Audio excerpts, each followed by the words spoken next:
안녕하세요. 사연을 빠지다의 DJ 민영입니다. 오늘도 두 가지 사연이 준비되어 있는데요. 끝까지 들어주시고 구독과 좋아요 버튼도 잊지 말아주세요. 그럼 오늘의 사연 바로 시작할게요.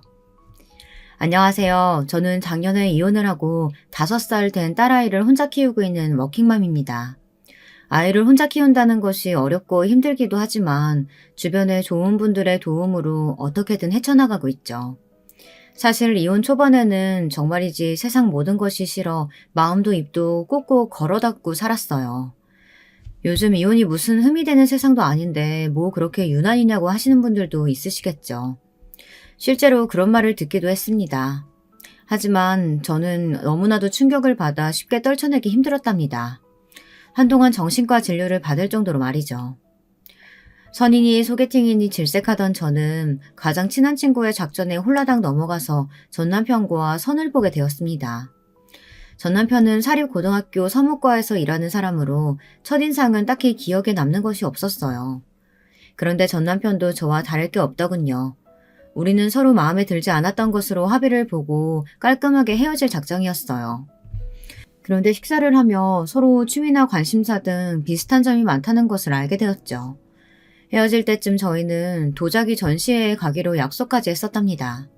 그렇게 2번, 3번 데이트를 이어가며 전 남편이 갑자기 저와는 좋은 친구로 파트너로 살 수 있을 것 같다고 하더군요. 프로포즈였죠. 저 역시도 이 남자와는 결혼 생활이 심심하지는 않겠다 싶어 허락했답니다. 무슨 이런 결혼이 다 있냐고 하시겠죠. 지금 생각하면 한심한 선택이었다고 생각해요. 하지만 그때는 그 이유만으로도 충분하다고 생각했답니다. 전 남편에게는 위로 결혼한 지 1년도 되지 않는 누나와 아래로 나이 차이가 많이 나는 남동생이 있었는데요. 시누이가 참 유별나더군요. 예물은 물론 웨딩드레스를 고르는 날마저도 시누이까지 와선 저보다 또 몇 배나 더 꼼꼼하게 챙겨주었답니다. 어찌나 적극적인지 한 번은 예물을 보러 갔다가 창피를 당한 적도 있었어요. 올케는 뭔가 포인트가 있는 것으로 하는 쪽이 좋을 것 같아. 이목구비가 화려한 편은 아니니까. 형님, 이거 심플하니 괜찮지 않아요? 올케, 어떻게 골라도 이런 것만 골라? 결혼할 때 하는 반지인데 이런 건 평소에도 살 수 있잖아. 저는 심플한 것으로 평소에도 하고 다니기 쉬운 것으로 하고 싶었는데 시누이는 무슨 소리냐며 온갖 보석을 다 보여달라고 하더니 이것저것 저에게 권하더라고요. 그 모습을 보고 있는 전 남편은 웃기만 하고요. 제가 조용히 평소에도 할 수 있는 것으로 고르자고 말했더니 전 남편은 누나가 골라준 것으로 하자고 했죠. 어이가 없었지만 두 사람의 우애가 그만큼 좋은가 보다 했어요. 그런데 어느 순간부터 시누이가 제게 보여주는 것보단 자기가 직접 해보는 것이 점점 많아지더라고요. 아니, 저희 부부의 예물을 하러 온 자리에서 저게 무슨 짓인가 싶었죠. 그때였어요. 저희를 담당하던 점원이 잠깐 자리를 비운 사이 다른 점원이 시누이에게 영업용 미소를 지으며 말하더군요. 신부님 손이 예쁘셔서 뭐든 잘 어울리시지만요. 특별히 지금 하고 계시는 건 딱 주인을 찾은 것 같아요. 네? 지금 무슨 말씀을? 저는 이미 결혼했고 신부는 여기 이쪽이거든요. 어머, 죄송합니다. 계속 반지를 껴보시길래 신부님인 줄 알고. 정말 죄송합니다. 점원은 새빨갛게 변한 얼굴로 연신 죄송하다고 사과를 했어요. 하지만 시누이는 그런 점원보다 더 얼굴을 붉히며 다른 곳으로 가자고 제 팔을 당기더군요. 못된 신부를 가졌다고 하셔도 할 말은 없지만 저는 내심 고소했어요. 그래서 이때다 싶어서 시누이에게 대충 다 골랐다고 하면서 제가 점 찍어둔 곳으로 재빠르게 주문을 했죠. 시누이는 씩씩거리는 분을 참지 못하고 먼저 밖으로 나가더군요. 전 남편은 제 눈치를 잠시 보는가 싶더니만 실그머니 따라 나갔고요.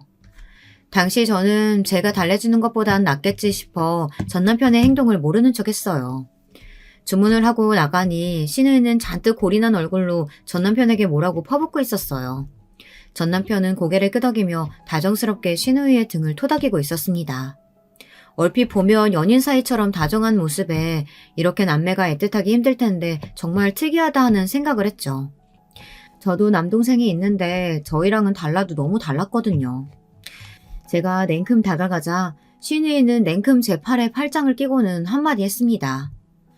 올케, 다른 곳 가자니까 결국 여기서 한 거야? 다 선택한 거나 다름없는데요. 뭘 시간 낭비하겠어요. 현님 덕분에 좋은 것들 많이 봤네요. 아니, 나는 올케가 귀찮아하는 것 같아서 좀 도와주고 있었을 뿐인데, 정말 미친 거 아니야? 정말 어이가 없네. 올케는 속도 좋다. 어떻게 저렇게 말하는 곳에서 예물을 해? 말실수야 누구나 할 수 있고 점원이 사과도 했는데 그냥 넘어가면 되죠. 신우이는 자신이 상처받은 것이 보이지 않느냐고 물었지만 저는 좋은 날 너그럽게 넘어가자고 말했어요. 신우이는 제가 자신의 편을 들지 않았다는 것이 짜증이라도 난 모양인지 전 남편에게 뭐라고 더 하소연을 했어요. 하지만 전 남편도 제가 이미 성금을 지불했다는 말에 난처하다는 얼굴을 하더니 신우이를 달래더군요. 정말이지 지금 생각하면 그 꼴값을 떨고 있었는데 바보같이 눈치도 못 챘다는 것이 너무나 후회스럽네요. 신우이의 만행의 절정은 신혼여행이었어요. 신혼여행제를 어디로 할 것인지 대해 전 남편과 의논을 하는데 신우이가 북유럽을 적극적으로 권하더라고요. 흔히들 가는 바다보다는 북유럽을 돌아보는 것이 좀 더 기억에 남지 않겠느냐고요. 저도 나쁜 생각은 아니라고 생각했어요. 하지만 제가 하나 놓치고 있었던 것이 있었죠. 당시 신우이는 결혼 생활을 하기는 했지만 시아주버님께서 해외 발령으로 나가 혼자 지내고 있었거든요. 그런데 신우이가 저희를 따라 시아주버니를 만나러 간다고 하는 것이 아니겠어요? 형님도 함께 가신다고요? 신혼여행을요? 함께 간다는 게 아니라 나도 남편 보러 가는 거지. 올케도 알다시피 우리 그이가 노르웨이에 있잖아. 도중에 노르웨이로 빠질 거야. 그럼 노르웨이까지 같이 가신다고요? 아니, 경유지까지는 그렇다고 해도 노르웨이로 바로 가시는 게 아니란 말씀이세요? 일이 좀 그렇게 됐어. 그렇다고 누나 혼자 노르웨이까지 가라고 할 순 없잖아. 무슨 일이 생길 줄 알고.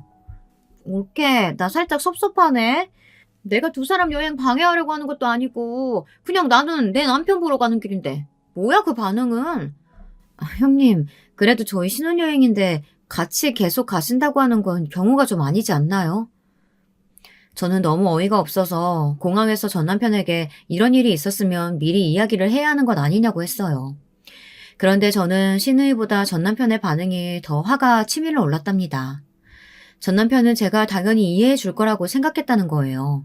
저는 어떻게 이런 상황을 받아들여야 하느냐고 물었지만 전 남편은 당황스럽다는 얼굴로 저더러 한 번만 이해 좀 해달라고 하더군요. 진짜 저는 그 자리에서 집으로 돌아오고 싶었습니다.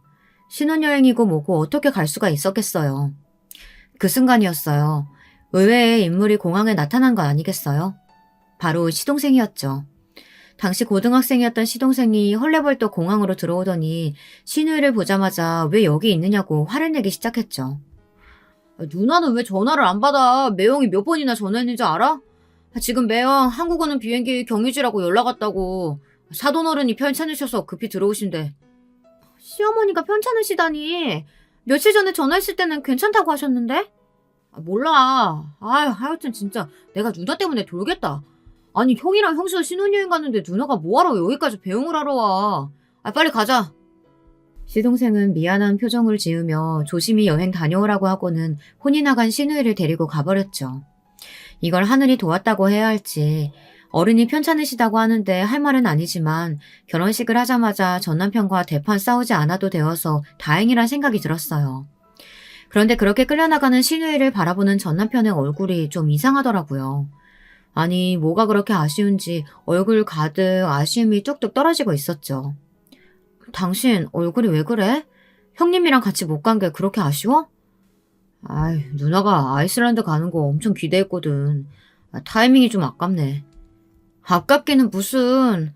세상에 아무리 남매가 애틋해도 신혼여행 같이 간다는 게 말이나 되는 소리야? 진짜 방금까지 나 이 여행이고 나발이고 다 때려칠 생각이었거든. 저의 솔직한 표현에 전 남편이 얼굴을 딱딱하게 굳히고는 그렇게 생각하는 저에게 실망했다고 하더군요. 저는 귀를 의심했어요. 실망이라뇨. 실망을 하려면 제가 해야 하는 거 아니니까. 아니, 이 사연을 듣고 계신 분들은 어떻게 생각하세요? 제가 이해심이 부족한 그런 상황인가요? 아니잖아요. 그렇게 저는 전 남편과 신혼여행을 냉랭한 분위기 속에 시작했습니다. 저는 이렇게 여행하는 것이 의미가 있을까 비행기 속에서도 오만 가지 생각이 들었어요. 그냥 경유지에서 다시 돌아올까 생각을 했고요. 그런데 경유지에 도착해서 전 남편이 미안하다고 제게 사과를 하더군요. 자신의 생각이 짧았다고 하면서. 단지 자기는 시누이가 혼자서 노르웨이까지 간다는 것이 좀 불안해서 같이 가자고 한 것뿐이라고. 그런데 저의 기분을 생각하지 못했다면서 말이죠. 전 남편이 또 이렇게 사과를 하자 기분 나빴던 마음이 좀 풀리는 것 같았어요. 좋은 날이잖아요. 그래서 저는 전 남편의 사과를 받아주고는 남은 시간을 충분히 즐기고 돌아왔어요. 드라마나 주변 이야기만 하더라도 시집살이가 보통이 아니라는데 저는 그런 것들은 전혀 없었어요. 제사도 없었고 명절에도 그저 가족들끼리 모여 식사하는 자리가 고작이었죠. 전 남편은 제가 일에 빠져있는 것에 불만을 표현하지도 않았어요. 전 남편은 퇴근이 일정했고 거기다 요리가 취미라며 저녁도 담당했죠. 제가 야근한다고 늦는 날이면 회사까지 저를 데리러 오기도 했고요. 지인들은 제가 전생에 나라를 구한 것이 분명하다고 부럽다고 난리였어요. 결혼 1년이 되면서 저희 부부에게도 새 생명이 찾아왔고 곧 건강한 딸아이를 낳을 수 있었습니다. 그런데 임신 기간 동안 좀 이상한 일이 있었어요. 원래 시누이가 일주일에 몇 번은 저희 집에 왔었거든요. 혼자 저녁 먹기 싫다고 하며 같이 밥을 먹자고 오는 일이 대부분이었어요.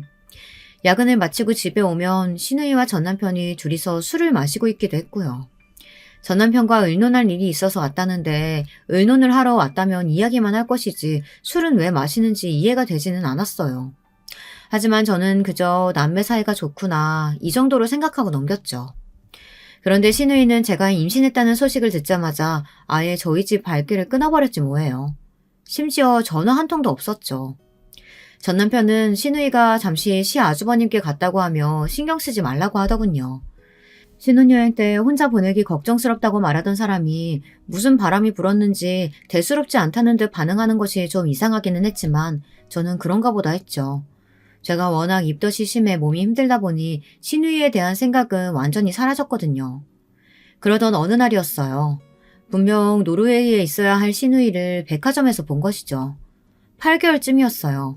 병원을 갔다가 친정어머니와 백화점에 좀 갈 일이 있어 기다리고 있는데 시누이가 유아복 전문점에서 친구랑 이야기를 하며 이것저것 보고 있더라고요. 우리 아이한테 뭘 사주려고 하나 보다 싶어 아는 척할까 했는데 때마침 친정어머니가 오셔서 그냥 넘어갔죠. 그래서 그날 저녁 전 남편에게 시누이가 한국에 왔느냐고 물었는데 당황하며 아직 노르웨이라고 하는 거예요. 그러면서 갑자기 시누이 이야기는 왜 꺼내느냐고 물었죠. 백화점에서 본 것 같아서 분명 유아복 매장에서 친구랑 있는 모습 본 것 같은데 말이야. 백화점? 오늘 백화점 갔었어? 병원 가는 날이잖아. 병원 갔다가 엄마랑 백화점에 좀 다녀왔지. 아는 척 하려는데 엄마가 오셔서 그냥 왔어. 아니 당신은 백화점에 가면 간다고 말을 해야지 왜 연락도 없이 가고 그래. 저는 순간 당황해서 할 말을 잃고 전 남편을 빤히 바라보았어요. 아니 백화점에 간 것이 무슨 큰 죄라고 이렇게 정색까지 하고 저를 추궁할 일인가 싶더군요. 못 갈 곳을 간 것도 아닌데 말이죠. 그래서 말을 왜 그렇게 하냐고 화를 냈더니 전 남편이 순간 당황하며 말을 얼버무리더군요. 아무리 장모님이 오셨어도 혼자서 그 많은 사람들이 있는 곳에 갔다고 하니까 걱정돼서 그러지. 나한테 말했으면 같이 갔을 텐데 싶어서 몸도 무거운 사람이. 당신 내가 걱정돼서 하는 말은 맞아? 아니 그냥 시누이 봤다고 했을 뿐인데 그렇게 짜증날 일이냐고. 누나 한국에 없다는데 왜 자꾸 봤다고 그래? 왜 소리를 지르는데? 시누이 이야기를 꺼내자 전 남편이 버럭하고 소리를 지르더군요. 저 역시 더 이상 참지 못하고 같이 소리를 질렀습니다. 거실에는 정적이 흘렀어요. 저는 화를 가라앉히기 위해 주먹을 불끈 쥐었고 전 남편은 제가 소리를 질렀다는 것에 충격을 받은 얼굴이었어요. 저는 더 이상 그 자리에 있지 못하고 방으로 들어갔습니다. 얼마 후 전 남편이 미안하다며 문을 두드렸지만 저는 나가보지도 않았어요. 그 사건 이후로 한동안 전 남편은 매일같이 미안하다며 저를 달래주었지만 저는 좀처럼 기분이 나아지지 않았죠. 그렇게 냉전은 일주일 정도 이어졌습니다. 시누이가 다시 저희 집에 오기 시작한 것은 딸아이가 태어난 지 6개월 정도 되었을 때였어요. 노르웨이에서 사왔다고 하는 선물을 가져와서는 그동안 자주 못 와서 미안하다고 하더군요. 그리고는 딸아이를 한참 보고 있더니 한 번만 안아볼 수 없겠느냐고 물었어요. 낯가림이 있는 아이도 아니어서 그러라고 했죠. 그런데 시누이는 딸아이를 무슨 헤어진 연인을 만난 사람처럼 꼭 끌어안더라고요. 그걸 보는데 기분이 묘했어요. 옳게 기분 나쁠 수도 있겠지만 진짜 많이 닮았다, 내 동생. 어쩜 이렇게 이쁘게 생겼니? 아버님도 그 사람 어릴 때랑 똑같다고 하시더라고요. 어머님은 저 닮았다고 하시는데. 아니야, 내 동생 어릴 때 사진이랑 아주 판박인걸? 엄마가 잘 모르고 하시는 말씀이야. 어머님이 잘 모르고 하시는 말씀이라뇨? 자기 자식 어릴 때 얼굴을 모를까. 무슨 말씀을 그렇게까지 하세요? 아니, 뭐 그냥 그렇다고. 그나저나 정말 예쁘다. 신우이는 몇 번이나 전 남편을 꼭 닮아 예쁜 얼굴이라고 말하며 딸아이의 뺨을 쓰다듬었어요. 저는 괜히 소름이 돋아 딸아이 우유 먹일 시간이라고 하면서 아이를 달라고 손을 내밀었죠. 신우이는 모유 먹이는 것이 아니라면 자신이 먹이면 안 되겠느냐고 하더군요. 물론 분유를 먹이고 있으니 허락해도 될 텐데 본능적으로 거절해야겠다는 생각이 들었습니다. 저는 재울 시간이라 제가 해야 한다고 하고는 아이를 안고 들어갔어요. 밖에서 신우이가 분주하게 움직이는 소리가 들리기는 했지만 저는 모른 척하고 방문을 닫고 있었답니다. 저는 출산 후 10개월이 지나면서 다시 회사에 복귀하기로 했어요. 전 남편은 자신이 정시 퇴근을 하니 걱정하지 말라고 하더군요. 낮에는 베이비시터가 봐주기로 했고요. 물론 불안하고 걱정은 되었지만 며칠 지켜보니 어렵게 구한 만큼 믿을 수 있는 분이더라고요. 그래서 안심하고 출근을 했죠. 그렇게 육아와 직장을 병행하던 어느 날 베이비시터가 상담을 하고 싶다고 하더군요. 그래서 저는 집으로 와달라고 부탁을 했는데 저만 따로 밖에서 보고 싶다고 하셨어요. 저는 무슨 일인가 싶어 전 남편에게 아이를 맡기고 나갔죠. 제가 이런 말씀 드리기 애매하기는 한데 그 신우이라는 분이요.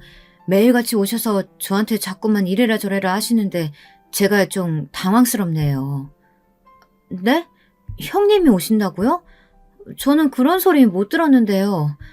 아이가 보고 싶다고 하시면서 오시는 것도 뭐 그럴 수 있다고 생각하지만 저는 아이를 봐주는 사람이잖아요. 댁 살림은 제가 할 일이 아니고요. 처음부터 그런 계약이었죠. 그런데 매일같이 오셔서는 애를 품에 안고 내려놓지를 않으세요. 그러면서 저한테 청소해라 밥해라 막 일을 시키시는데 저도 더 이상 참기 힘들어서요. 이럴 거면 그냥 가정부를 구하시는 것이 나을 것 같아요. 저는 베이비시터의 이야기에 충격을 받았습니다. 아니 도대체 신우이는 저도 남편도 없는 집에 와서 제 딸아이를 데리고 뭐 하는 짓인가 싶었죠. 저는 정말 죄송하다고 사과를 드리고는 따로 이야기를 좀 해보겠다고 했어요. 하지만 베이비시터의 이야기는 그것으로 끝이 아니었어요. 바깥분도 알고 계세요. 퇴근하실 때까지 계시거든요. 그이도 알고 있다고요? 언제부터요? 설마 지금까지 계속 그이가 올 때까지 형님이 계셨어요? 네, 퇴근해서 오시면 저더러 빨리 가라고 그 신우이 분이라는 그분이 짜증을 내시더군요. 저도 정말 이런 상황은 처음이라 말씀을 드려야 할 것 같아서요. 저는 앞으로 이런 일은 생기지 않도록 하겠다는 말과 함께 괜찮으시다면 베이비캠을 좀 달아도 되겠냐고 물었죠. 베이비시터는 그것도 이상하다고 하면서 왜 처음부터 달지 않았느냐고 물었어요. 사실 저는 출근을 시작하면서 집에 달고 싶었는데 전 남편이 일하시는 분을 못 믿으면 어떻게 아기를 맡기려고 하느냐며 반대해서 못 달았거든요. 베이비시터를 만나고 돌아온 저는 전 남편에게는 비밀로 하고 아기 침대가 있는 방에 캠을 달아두었어요. 물론 표신하지 않게 말이죠. 그리고 달아둔 지 3일 만에 저는 베이비시터가 말하는 것이 무엇인지 알 수 있었답니다. 캠을 단 다음 날 바로 신우이가 화면에 잡히더군요. 신우이는 딸아이를 보자마자 혀 짧은 소리를 내며 품에 안더니 너무 보고 싶었다고 아주 난리도 이런 난리가 없더라고요. 거기까지는 저도 아이를 예뻐하는구나 하고 넘어가려고 했어요. 그런데 신우이는 아이를 안아들고는 엄마라고 해보라면서 자꾸 말을 시키더라고요. 정말이지 충격이 아닐 수 없었어요. 아니 감히 제 딸아이를 안고는 엄마라고 불러보라니 이게 말이 되는 소리냐고요. 저는 신우이가 눈앞에 있었더라면 당장이라도 달려들어서 머리채를 잡아 비틀고 싶은 그런 심정이었어요. 하지만 신우이는 그 다음날에도 또 그 다음날에도 캠에 계속 등장을 하더군요. 베이비시터의 말처럼 매일 와서 아이를 안고는 베이비시터에게 화를 내더라고요. 아이 침대에 깔아둔 이불은 왜 이 모양이냐부터 시작해서 아이가 입고 있는 옷은 왜 이렇게 싸구려냐 이렇게 투덜대기도 했죠. 심지어 딸아이의 밥은 자신이 알아서 할 테니 점심이나 제대로 차리라고 하며 음식 간이 싱겁다고 짜증을 내기도 했습니다. 정말 정신이 아득해지는 기분이었어요. 저는 그날 밤 전 남편에게 말했어요. 당신, 형님이 희야 핑계로 매일같이 우리 집에 온다는 사실 알고 있으면서 왜 말 안 했어? 당신 퇴근할 때까지 있었다는데, 한두 번이 아니라는데 당신 왜 말 안 했는데? 베이비시터가 그래? 믿을 만한 사람이라고 하더니 입이 왜 이렇게 가볍대? 바꿔야겠어. 지금 베이비시터를 탓할 문제야, 이게? 그 사람은 아이 봐주는 사람이지 가정부가 아니야. 그런데 형님이 오셔서는 가정부처럼 부리시면 어쩌자는 거야. 누나가 우리 희야 이뻐서 그러는데 고맙다고 하지는 못할 망정 지금 화내는 거야? 저는 전 남편의 대꾸에 당황하며 진심으로 하는 말이냐고 물었어요. 전 남편은 이왕 이렇게 된 일 시누이에게 아이를 맡기고 차라리 가정부를 쓰는 것은 어떻겠느냐고 하더군요. 저는 절대 그럴 수 없다고 거절했어요. 전 남편은 남에게 맡기는 것보다 시누이가 더 낫다고 하며 고집을 부렸죠. 저는 참다 못해 엄마라고 불러보라고 하는 영상을 전 남편에게 보여주었어요. 전 남편은 영상을 보더니 사색이 되더군요. 형님이 무슨 생각으로 희아한테 엄마라고 불러보라고 시켰는지는 모르겠지만 나는 기분 나빠. 당신 괴물 달았어? 내가 집에 그런 거 달지 말라고 했잖아. 사람 감시하는 것도 아니고 왜 달아두는데? 이러면서 희아 어떻게 지내는지 궁금해서 달았어. 다른 집들도 다 그 정도는 달아. 베이비시터 분도 당연히 달아둬야 한다고 하더라. 나는 내 집에 그런 거 절대 안 된다고 했지. 당장 치워. 기분 나쁘게 뭐야 진짜. 지금 내가 하는 말이 그게 아니잖아. 형님이 희한테 엄마라고 불러보라고 시킨 그 행동이 기분이 나쁘다는데 뭐라고 하는 거야 지금? 그냥 희아가 빨리 말하면 좋겠다 싶어서 시켰겠지. 누나가 당신한테 좋으라고 한 일을 왜 이렇게 확대 해석하는 거야. 희아한테 엄마 소리 들으면 좋잖아. 저는 전 남편의 말에 어처구니가 없었습니다. 사실 이 문제를 따지고 들면 전 남편이 말한 것과 같은 핑계를 댈 거라고 확신하기는 했거든요. 그런데 정말 그런 소리를 듣고 나니 뭔가 기분이 이상하더라고요. 전 남편은 제가 말을 안 하고 있자 고개를 빳빳하게 들고는 베이비시터 대신에 시누이에게 아이를 맡기고 가정부를 구하겠다고 말했죠. 저는 절대 그런 일은 없을 거라고 했고요. 저는 다음 날부터 친정 어머니에게 말씀드려 딸아이를 친정에 맡기기로 결심했습니다. 친정이 멀리 있는 것도 아니고 아침에 출근하는 길에 있었기 때문에 충분히 가능했죠. 전 남편은 딸아이 힘들게 무슨 짓이냐고 했지만 그 나이에 어린이집 가는 아이들도 있다는 말로 전 남편의 반대를 딱 잘랐어요. 오히려 저는 왜 시누이에게 맡겨야 하느냐고 따져 물었죠. 시누이가 카페를 운영하는 것으로 알고 있는데 카페는 어떻게 하고 아이를 맡아준다고 하는 것인지 이해가 되지 않는다고 물었답니다. 전 남편은 뭐 때문에 그렇게 고집이냐고 한숨을 내쉬었지만 저는 끝까지 친정의 도움을 받겠다고 했어요. 물론 그 이후로 시누이가 전화가 와서는 자신이 도와주겠다고 했지만 저는 괜찮다고 사양했답니다. 지금 생각해도 그때 그렇게 결정하기를 잘했던 것 같아요. 별일도 아닌데 민감하게 반응한다고 하시는 분들도 있으시겠지만 당시 저는 정말이지 시누이와 딸아이를 만나게 하면 안 되겠다는 생각이 강하게 들었거든요. 그 사건을 기점으로 시누이가 저희 집에 오는 일은 뜸해졌어요. 물론 딸아이가 보고 싶다고 전 남편에게 전화는 자주 오는 모양이지만 저는 집안일이 아니고서야 딸아이와 시누이가 만나는 일은 피했죠. 그렇게 시간이 흘렀습니다. 전 남편은 더 이상 시누이 이야기를 꺼내지 않았어요. 딸아이가 3살이 되던 해였어요. 갑자기 전 남편이 어려운 허락이 필요하다고 제게 말을 꺼내더군요. 내가 사춘기로 한참 방황할 때 잡아주신 형님이 있는데 그 형님이 얼마 전에 사고로 돌아가셨어. 가족여행을 가는 도중이었다는데 형님이랑 형수님은 죽고 두 분의 아이만 남았대. 그래서 말인데 그 아이를 우리가 좀 키우면 안 될까? 형님 부부가 고아라서 친척이고 뭐고 아무것도 없거든. 전 남편이 말하는 형님이 누군지는 저도 알고 있었어요. 몇 번이나 이야기를 했었거든요. 도움을 주셨던 형님이 계시다고 말이에요. 그런데 그분이 돌아가셨다니 좀 많이 놀랐어요. 하지만 그보다 더 놀랐던 것은 그 형님의 아이를 입양해서 키우고 싶다는 전 남편의 말이었어요. 심지어 그 아이는 아직 돌도 되지 않았다고 하더라고요. 사고에서 어떻게 살아남았는지 그 자체가 기적이나 다름없는 아이였죠. 남자 아이라는 그 아이를 어떻게든 키우고 싶다고 하는데 고민이 되더군요. 당시 저는 둘째를 가지고 싶어 계획 중이었어요. 하지만 병원에서는 힘들 것 같다고 하더군요. 제가 첫 아이를 낳은 것도 엄청난 확률을 뚫은 것이나 마찬가지라고 하며 둘째는 힘들다고 말씀하시더라고요. 그래도 확률이 0은 아니라고 해서 욕심을 좀 내고 싶었는데 때마침 전 남편이 그 이야기를 꺼낸 것이죠. 저는 일주일 동안 고민을 했습니다. 친정에서는 반대를 하셨어요. 아무리 그래도 남의 자식을 키우는 것이 쉬운 일이 아니라고 하면서 말이죠. 하지만 저는 전 남편이 보여준 아이 사진에 이미 마음이 뺏겨버려 결국은 전 남편이 원하는 대로 하기로 했답니다. 전 남편은 뛸 듯이 기뻐하며 입양 절차는 자신이 다 알아서 할 테니 걱정할 것 없다고 하더라고요. 제가 신경 쓸 일은 아무것도 없다고 하면서 말이죠. 분명 제가 할 것들이 있을 텐데 하며 의아하기는 했지만 저는 새로 생긴 아들을 맞이할 준비만으로도 정신이 없었습니다. 그래서 그냥 전 남편에게 온전히 맡겼답니다. 막내가 집에 오면서 시누이는 또다시 저희 집에 드나들기 시작했습니다. 하지만 이번에는 미리 저한테 부탁을 하더라고요. 전 남편이 말하는 형님이라는 사람은 자신에게도 은인이나 다름없는 분이라고 하면서 이렇게라도 돕고 싶다고 했죠. 당연히 저는 거절했어요. 내가 진짜 올케한테 이렇게 부탁할게. 나 사실 다 들었어. 내가 희아한테 엄마라고 해보라고 했던 거 그냥 희아가 말을 하면 얼마나 이쁠까 싶어서 그래서 제일 먼저 하는 말이 엄마면 올케가 좋아할 것이라고 단순하게 생각했었어. 그게 올케 기분을 상하게 할 줄은 몰랐어. 진짜야. 형님이 그렇게 마음 쓰신 것은 고마운데요.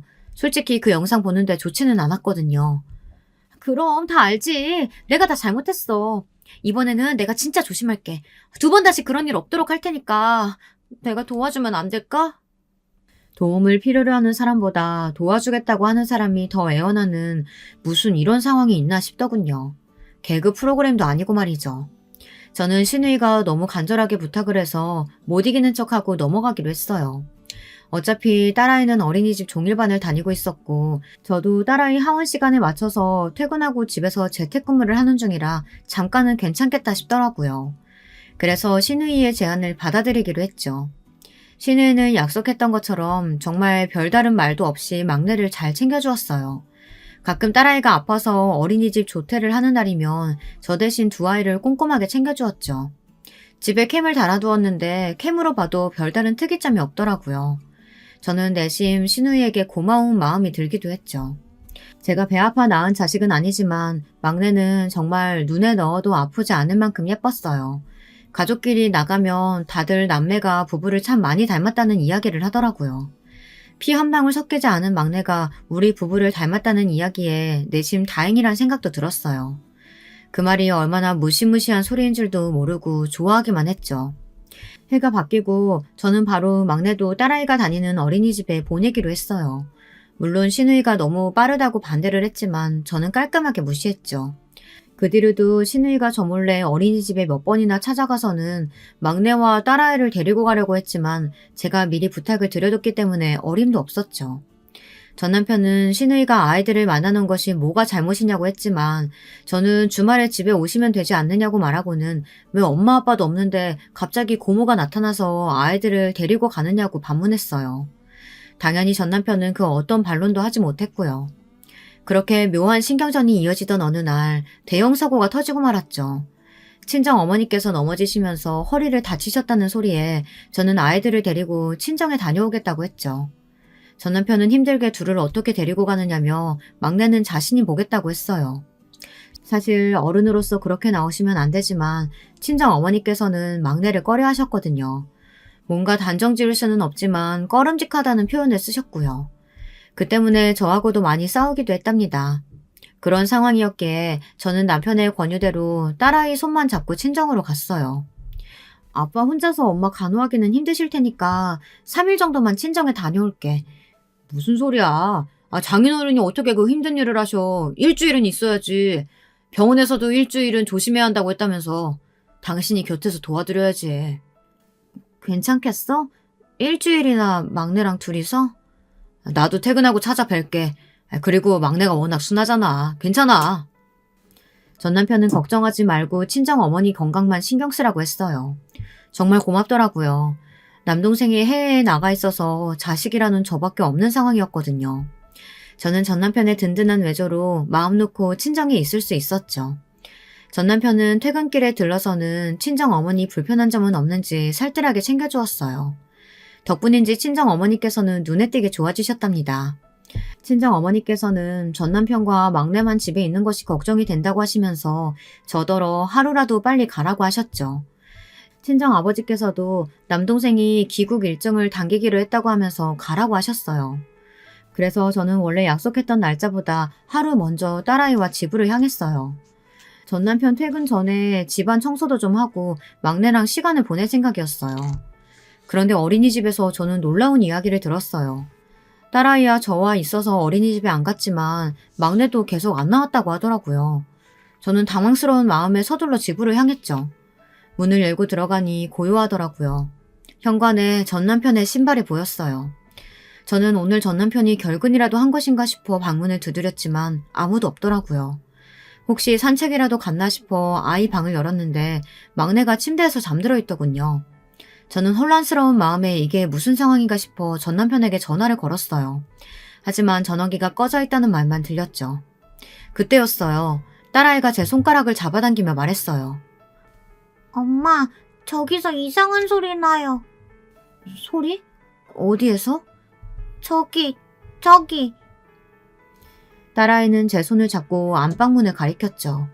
저는 불안한 마음에 신발장에 있는 등산 스틱을 꺼내서 손에 단단히 쥐고 안방으로 들어갔어요. 그리고는 딸아이에게 조용히 하라고 하며 장롱을 가리켰죠. 이곳에서 나는 소리가 맞느냐고 물었더니 딸아이가 고개를 끄덕였어요. 저는 우선 딸아이를 밖으로 보내고는 방문을 닫고 조심스럽게 장롱 손잡이를 잡았어요. 처음에는 이상한 소리라고 해서 그냥 기계 소리인가 했는데 장롱 손잡이를 잡는 순간 누군가 있다는 느낌이 확 들었답니다. 저는 심호흡을 하고는 벌컥 문을 열었어요. 그리고는 그대로 그 자리에 굳어있을 수밖에 없었죠. 저는 제 눈앞에 벌어진 상황에 몇 번이고 눈을 비볐지만 헛것이 아니더군요.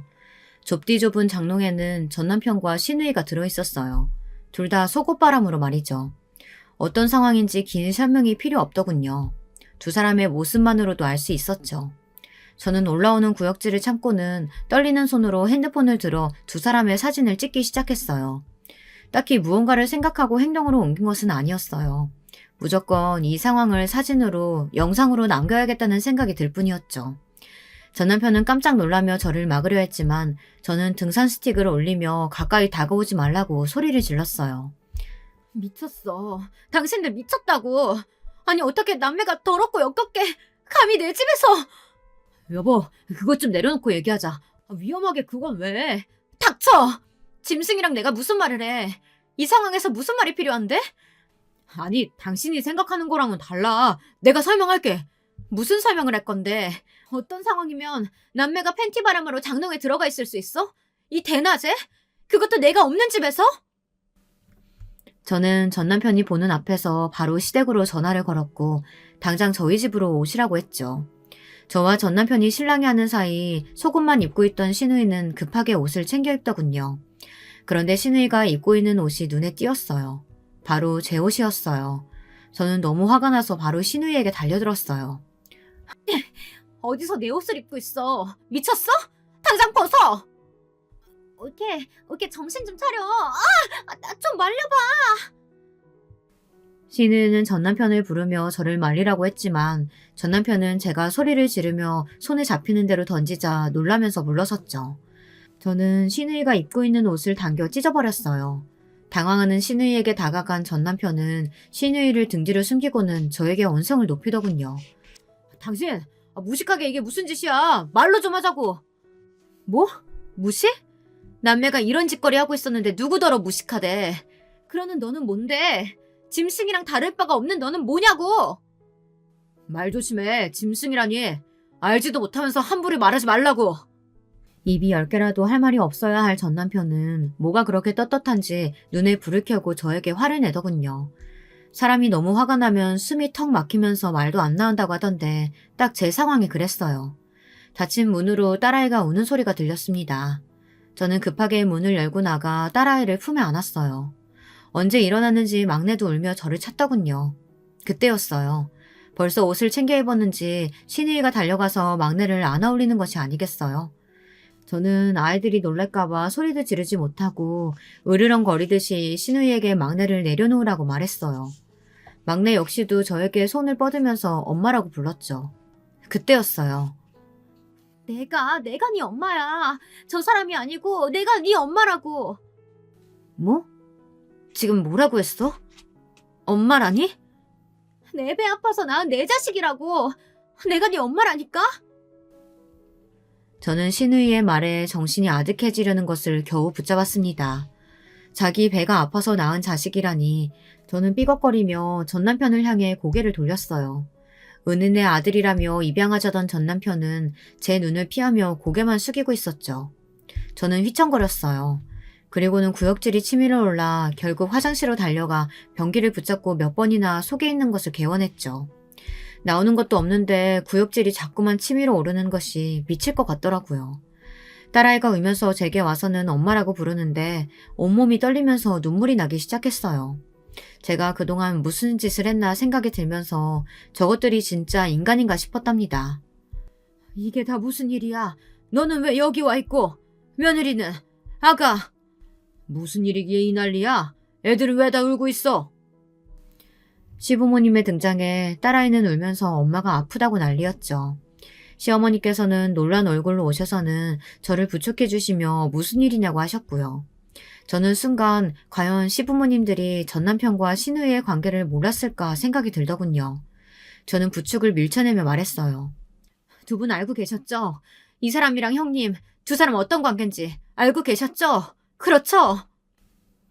저의 확신하찬 말에 시아버지께서는 두 눈을 질끈 감으셨어요. 시어머니께서는 전남편과 시누이를 번갈아 바라보며 이를 꽉 깨무셨고요. 그 모습에 저는 대답이 필요 없다는 생각이 들었죠. 떨리는 손으로 딸아이를 품에 안고는 벌떡 몸을 세웠습니다. 시어머니께서는 설명을 하겠다고 하셨지만 저는 더러운 손들 다 치우라고 하며 현관으로 걸어갔어요. 내가 먼저였어. 우리 사이에 끼어든 사람은 너였다고. 더럽다고? 우리가? 우리가 왜 남매야? 피 한 방울 섞이지 않았는데 우리가 무슨 남매? 뭐라고? 그게 무슨 소리야? 피가 섞이지 않았다니. 우리는 부모님이 재혼하시면서 남매가 된 사이야. 전 남편은 담담하게 시누이와 두 사람의 관계에 대해 말했어요. 중학생 때 시부모님이 재혼을 하셔 가족이 되었다는 말과 함께 두 사람 사이가 보통의 관계가 아니라는 것을 알게 된 시부모님이 두 사람을 떨어뜨리기 위해 시누이 결혼을 강행했다는 것. 그런데 시아 아주버님이 해외로 발령받으며 두 사람이 다시 눈을 피해 만나기 시작했다는 것까지. 제가 결혼하기 이전의 모든 상황에 대해 말했죠. 시부모님은 한숨을 쉬시며 두 분은 막내에 대해서는 정말 모르고 있었다고 미안하다고 하셨습니다. 하지만 저는 도저히 믿을 수가 없었어요. 전남편과 시누이는 마치 자신들이 슬픈 로맨스의 주인공인 것처럼 말했지만 제 귀에는 막장 드라마에도 나오지 않을 그런 더러운 관계일 뿐이었어요. 저는 더 이상은 이야기하고 싶지 않다고 하며 급하게 자리를 벗어났죠. 친정에는 언제 들어왔는지 한국에 도착한 남동생이 있더군요. 저는 남동생의 얼굴을 보자마자 참았던 울분을 터뜨리며 모든 이야기를 다 했습니다. 친정 식구들은 무슨 이런 미친 경우가 있느냐며 화를 내다가 막내의 이야기에는 당장 찾아가 전남편이고 시누이고 가만두지 않겠다고 길길이 뛰었어요. 친정 어머니께서는 자신이 뭐라고 했느냐며 막내를 보는데 기분이 좋지 않았다고 하시며 한숨을 내쉬었죠. 친정 아버지는 당장 이혼부터 진행하자고 하시면서 차분하게 말씀하셨어요. 하지만 전화를 하시는 손이 덜덜 떨리고 계셨죠. 친정에서는 하루빨리 이혼을 해 호적부터 정리하자고 하셨어요. 그리고 위자료를 청구하자고 하셨죠. 솔직히 저희가 할 수 있는 것이라고는 그런 것들 뿐이었거든요. 많은 변호사들을 만나봤지만 다들 위자료 청구와 앞으로의 양육비를 두둑하게 받아내는 것을 추천했어요. 하지만 저는 그것만으로는 만족할 수 없었습니다. 제가 어떤 충격을 받았었는데 그날 이후 잠도 제대로 잘 수 없었고 매일을 지옥에서 살아야 하는 기분이었는데 고작 돈으로 해결해야 한다는 것이 마음에 들지 않았습니다. 저는 부모님께 이혼으로 이 문제를 정리할 생각이 없다고 말씀드렸어요. 남동생은 경찰에 신고할 수 있는 것도 아니고 다른 방법이 없지 않느냐고 하며 저를 달래려 했지만 저는 전남편이고 시누이이고 얼굴 들고 밖으로 다닐 수 없게 만들고 싶었어요. 그래봤자 제가 느낀 절망에 비하면 아무것도 아니겠지만요. 적어도 사회적으로는 매장을 시키고 싶었답니다. 저는 며칠을 고민 끝에 전 남편이 일하고 있는 학교로 찾아갔어요. 이따위 일이나 저지르는 인간을 학교에 둔다는 것이 말이 안 되잖아요. 저는 전 남편이 일하는 서무과 대신 교무실에 들어가 전 남편의 이름을 크게 불렀어요. 선생님들이 놀라시며 전 남편을 불러오더라고요. 전 남편은 제가 찾아올 것이라고는 상상도 못했다는 얼굴로 제게 밖으로 나가자고 했어요. 하지만 제가 학교로 온 이유는 전 남편이 어떤 인간인지 알리고 싶은 마음이었기에 그 손을 뿌리치고 이혼 서류에 도장을 찍으라고 크게 소리쳤어요. 교무실에 있던 선생님들이 무슨 일인가 싶어 하나 둘 관심을 가지는 것이 느껴졌죠. 구경거리가 된 것 같아 기분이 좋지는 않았지만 꾹 눌러 참았습니다. 전 남편은 어쩔 줄 몰라 하는 것이 보였어요. 저는 그 얼굴로 이혼 서류를 던지며 말했죠. 자기 누나랑 바람나서 자식까지 생겼으니 이혼 이유로는 충분하잖아? 안 그래? 창피하게 여기서 왜 이래? 창피? 내가? 네가 한 행동은 어떻고? 나한테 너희 두 사람 사이에서 태어난 아이까지 키우게 했잖아. 그럼 대가를 치러야지. 제 이야기가 계속될수록 주변의 웅성거림은 커졌어요. 학교에 일하는 선생님이고 학생들이고 다들 전 남편을 벌레 보듯이 돌아보는 것이 썩 마음에 들더군요. 전 남편은 주변을 둘러보며 저를 끌어내려고 했지만 저는 어디다 더러운 손을 대느냐며 소리를 질렀어요. 전 남편이 우왕좌왕하는 사이 저는 빨리 서류에 도장이나 찍으라고 말했죠. 전 남편이 허둥거리며 사인을 하는 모습을 흘끗 보고는 떳떳하게 제 발로 걸어 나왔습니다. 물론 그냥 나오지는 않았고요. 나오면서 전 남편에게 한마디 하는 것도 잊지 않았답니다. 학교에 다니면서 얼굴 부끄럽지 않아? 앞으로 네가 어느 학교 가던 내가 따라다니면서 말해줄 거야. 너 같은 인간이 학생들이랑 한 공간에 있어서는 안 되잖아. 안 그래? 전 남편에게 제가 할 수 있는 복수는 여기가 끝이나 다름없었지만 시누이는 달랐어요. 저는 어떻게 해야 하나 고민하다 우선은 시누이의 시댁 어른들을 수소문했어요. 카페를 마련해줬다는 사실로 잘 산다고는 들었지만 시누이는 제가 알고 있는 것 이상으로 번듯한 집안에 시집을 갔더라고요. 사업을 크게 하는 집안이었어요. 시 아주버님은 해외 발령으로 갔다고 들었는데 그 발령이 노르웨이 지사의 담당자였다는 것도 나중에 알았답니다. 갑자기 찾아간 저를 당황스러운 표정으로 맞이하신 시누이의 시부모님들에게 저는 전 남편과 시누이의 관계에 대해 하나도 빠짐없이 고백했답니다. 제 이야기가 이어지면 이어질수록 어른들의 얼굴은 시시각각으로 달라졌어요. 시누이의 시댁에서는 재혼 가정이라는 것은 알고 있었지만 두 사람이 오래전부터 깊은 관계였다는 것은 당연히 모르고 계셨죠. 급기야 두 인간들 사이에서 아들이 있다는 소리에는 아예 얼굴이 새파랗게 변하기도 하셨답니다. 저는 이야기를 하면서 속으로 혹시나 기절이라도 하시면 어떻게 하나 걱정이 되었어요. 그래서 괜히 찾아온 것 같아 후회도 되었지만 다행스럽게도 구급차를 불러야 하는 상황은 생기지 않았죠. 제가 있다는 소리를 들었는지 시누이가 헐레벅떡 들어왔어요. 저를 보자마자 미친 사람처럼 달려들었죠. 저는 그런 시누이를 가뿐하게 피했고 시누이의 시댁 어른들은 사람을 불러 시누이를 끌어내라고 말씀하셨어요. 아버님, 어머님, 제 이야기 좀 들어보세요. 제 이야기 들어보시면 저를 이해하실 거예요. 터진 입이라고 함부로 말하는구나. 무슨 이해가 필요하다는 소리냐? 닥치고 나가거라. 네가 뭔데 우리에 대해 떠들고 다녀? 너 학교도 찾아갔다며? 미쳤어? 미쳤냐고! 누가 누구더러 미쳤다는 거야? 내가 너희들보다 미쳤을까? 짐승 같은 것들이 어디다 대고 소리를 질러?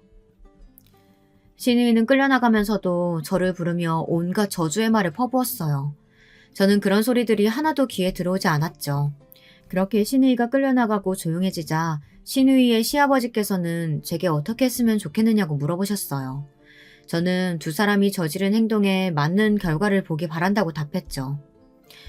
그렇다면 길게 생각할 것도 없어. 나머지는 우리에게 맡겨요.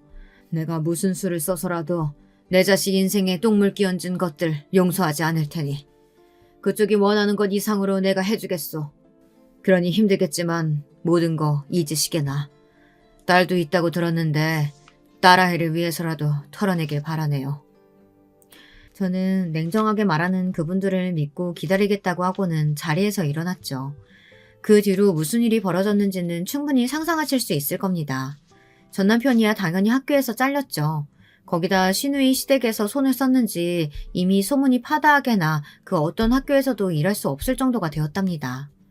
신우이의 이혼은 당연했고 신우이가 하고 있던 카페는 물론 살고 있던 집까지 몽땅 다 빼앗겨 그대로 길거리로 쫓겨났다고 들었습니다.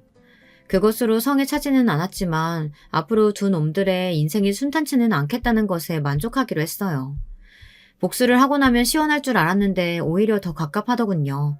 그 긴 시간 동안 속아 넘어갔다는 것이 자꾸만 제 숨을 조였습니다. 하지만 제게는 딸아이가 있었고 저를 걱정하는 가족들이 있었어요. 그러니 그대로 계속 주저앉아 있을 수는 없었죠. 아직도 저는 그날의 꿈을 꿉니다. 제가 지금 바라는 것은 그 인간들이 영원히 절망과 고통 속에서 숨쉬기를, 오직 그것뿐이랍니다. 여러분, 두 번째 사연 시작하기 전에 좋아요와 구독 꼭 눌러주실 거죠? 그럼 두 번째 사연 바로 시작합니다. 저에게는 정말로 친하다고 말할 수 있는 소수의 친구들이 있는데요. 그 중에서 한 명이 소위 연예인 수준의 미모를 지녔습니다. 키도 크고 몸매도 늘씬하고 스타일이 좋아요. 서구적인 체형에다가 얼굴도 눈, 코, 입이 다 크고 웃을 때도 시원시원합니다. 거기에 머릿결도 좋아서 청순한 분위기까지 갖췄어요. 저랑은 어렸을 때 한 동네 산 것을 계기로 친해졌는데 나이가 들수록 확 예뻐진 경우입니다. 본인이 뜻이 안 맞아서 그렇지 연예인 해보라고 제의는 엄청 들어왔었어요. 생긴 것만 예쁜 게 아니라 성격도 좋고 괜찮은 대학 나와서 취업도 잘했어요. 이 친구를 한마디로 표현하자면 완벽한 여자인데 바로 이 점 때문에 문제가 생길 줄은 정말 꿈에도 몰랐습니다. 저의 결혼식에 이 친구가 참석하면서부터였죠. 형수님, 저기 저쪽에 남색깔 원피스 입으신 분, 형수님 친구분 맞죠? 저분 남자친구 있으실까요? 네? 아, 제 친구 맞아요. 현재 남자친구는 없는데 그건 왜 물어보세요? 다름이 아니라 바로 제 시동생이 그 친구한테 반해버린 겁니다. 제가 결혼한 남편에게는 3살 아래의 남동생이 있었습니다. 남편하고 2년 가까이 연애를 하는 동안 시동생도 몇 번 봤었어요. 일부러 만난 것은 결혼하게 돼서 정식으로 인사를 따로 나누고 싶었던 때 그때 딱 한 번이었고 나머지는 어쩌다 보니 마주쳤던 횟수일 뿐이었습니다. 애초에 남편이 자기 남동생하고 썩 살가운 형제지간이 아니다 보니까 그렇게 됐었네요. 그러니까 저도 시동생하고는 별다른 접점이 없었고 친하지도 않았어요. 적당히 예의 잘 차리는 사이였을 뿐인데 이 시동생이 제 결혼식에서 저의 친구를 보고 눈이 돌아가 버리는 바람에 골치가 아파졌죠. 남편은 그냥저냥 수더분하게 생겼고 키가 큰 편에다가 몸의 골격이 좋은 반면에 그 형제인 시동생은 살짝 진한 인상에 키가 작은 편에다가 체형 자체가 땅딸보 느낌을 풍기는 외관을 하고 있었습니다. 하지만 제 친구는 누가 봐도 열이면 열 전부 예쁘다고 말을 할 정도로 외모가 잘났었거든요. 그러니까 제가 보통 난감해진 게 아니었죠.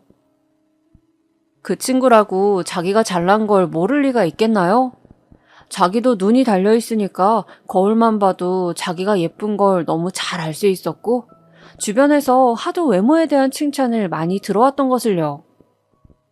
제 시동생을 소개해준다면 이건 그 친구에 대한 모독이었습니다. 게다가 저는 친구들에 비해서 결혼을 일찍 한 것이었거든요. 아직 20대 중반의 나이인데 하필 또 시동생이 노안이라서 소개시켜줄 엄두가 안 났습니다. 남편이랑 둘이 형제가 나란히 있으면 솔직히 시동생이 형으로 보여요. 결혼식이 끝나기 전부터 시동생의 태도가 예사롭지 않더니만 제가 신혼여행을 다녀오자마자 득달같이 연락을 해댔습니다. 제 친구를 소개시켜달라고요. 걔는 왜 내 결혼식 날에 예쁘게 하고 와서 이 난리를 만들었을까? 거적대기를 걸쳐도 예쁜데 그냥 아무렇게나 입고 오지. 그리고 왜 또 도련님은 하필 걔한테 푹 빠져선 이렇게까지 적극적으로 오냐고. 진짜 미치겠네. 무슨 일인데 아까부터 한숨을 푹푹 내쉬어? 설마 내 동생이 네 친구 소개시켜달라고 한 것 때문에 그래? 내가 그냥 무시하랬잖아. 나도 그러고 싶지. 그런데 도련님이 지금 보통 진지하게 나오는 게 아니야. 내 친구, 걔가 도련님이 꿈꿔오던 이상형이라도 되나? 별 의미를 부여하지 마. 내 동생은 말이지, 지금까지 살면서 제대로 연애해본 적이 단 한 차례도 없는 녀석이야. 그런 놈이 이번에 직장 잘 옮겼다고 기세등등해지더니 여자 만날 용기도 생긴 거 아니겠어? 딱 그 타이밍에 네 친구를 보고 불이 붙어버린 것일 뿐 그 이상도 그 이하도 아니야. 남편은 저한테 크게 신경 쓸 필요 없다고 하였지만 그게 어떻게 마음대로 되나요? 시동생이 정말 하루도 안 빠지고 저한테 연락을 했어요. 저로선 시동생의 번호를 차단하지 않는 이상 피할 방법이 없었습니다. 결국 저는 고민 끝에 저의 친구에게 연락을 취했죠. 상황이 그렇게 돼서 아무튼 내 도련님이 너를 꼭 한번 만나보고 싶다면서 난리거든. 너 지금 만나는 사람도 따로 없으니까 혹시 우리 도련님하고 소개팅 안 해볼래? 두 눈 꼭 감고 친구에게 조심스러운 말을 건넸지만 돌아온 반응은 역시나였습니다. 결혼식장에서 자기를 끈질기게 쳐다보는 시선 때문에 시동생을 얼핏 기억하고 있었던 제 친구는 단칼에 거절하였어요. 제가 시동생에게서 받은 잘 나온 사진을 몇 장 전송하여 주기까지 했지만 더욱 치를 떨더군요. 네가 오죽하면 나한테 말을 꺼내봤는지 알겠어. 네 입장 생각해서 화는 내지 않을게. 그런데 만나보는 건 힘들 것 같아. 그 어떤 여지도 남기고 싶지 않으니까 네가 깔끔하게 선을 그어줘. 나는 그분을 만나볼 생각이 절대 없거든. 냉랭한 친구의 어조를 그대로 전달할 수 없었던 저는 최대한 돌려서 시동생에게 전달을 하였습니다. 그랬더니 그때부터 시동생이 저한테 화가 난 거예요. 제가 후달리는 게 뭐가 있다고 거절을 당해야 해요? 혹시 형수님이 일부러 거짓말 하시는 거 아니에요? 그쪽에다가 제 얘기를 해본 게 맞긴 해요. 진짜 제가 장담하는데 분명히 직접 만나보면 그쪽에서 저를 좋아할 거라니까요. 형수님은 그냥 중간에서 다리만 놔주시면 되는 건데 그것 하나 지금 저한테 못해줘서 이러는 거예요? 일단 저랑 연결만 해주시면 그 후는 제가 알아서 한다고요. 참 사람 답답하게 구시네. 자기 잘 나온 사진을 새로 찍었다면서 꼭 좀 저의 친구한테 다시 전달해달라는 겁니다. 저한테 인상까지 써가면서 시동생이 윽박을 지르니까 저도 순간적으로 욱했나 봐요. 도련님. 제 친구는 외모가 솔직히 연예인해도 될 만큼 예쁜데 도련님은 아니시잖아요. 그 사실을 정말 모르셔서 저한테 이러는 거예요? 좋게 말씀 좀 드리면 알아들으시지. 암만 거절의 의사를 밝혀도 자꾸 도련님이 포기를 못하시고 3달 넘게 이러시니까 저도 미치겠어요. 제 친구는 차라리 아무도 안 만나면 안 만났지 도련님 수준의 남자를 만날 애가 아니에요. 저도 모르게 눈을 부라리면서 그렇게 말을 해버렸는데 시동생의 표정이 싹 굳더군요. 그 후로는 다시는 저의 그 예쁜 친구를 소개시켜달라고 하지 않았습니다. 동시에 저와의 사이가 완전히 틀어졌죠. 남편이 저의 편을 드는 바람에 형제 사이도 차가워지고 말았습니다. 저는 그래서 시댁 모임이 있다든지 시부모님의 입을 통해 시동생의 얘기를 듣는 순간이 되면 가시방석이 따로 없었습니다. 그래도 어쨌든 도련님은 이제 한 집안 식구니까 시간이 지나면 다시 봉합될 기회가 있잖아. 오랜 친구랑 절교를 하지 않게 된 것을 다행으로 여기자. 저는 그리 생각하면서 저희 부부에게 단단히 삐진 시동생을 그냥 내버려 두었습니다. 이윽고 제가 임신을 하게 되었는데요. 시부모님께 살짝 힌트만 드렸다가 정식으로 알려드린 것은 시댁에서 함께 저녁을 먹던 자리에서였습니다. 시부모님께서 동시에 환호성을 지르시며 기뻐하셨어요. 저에게는 축하의 말씀을 전해주셨고 제 남편에게는 끝없는 칭찬을 건네주셨죠. 역시 우리 집안 장남이 최고다 최고야.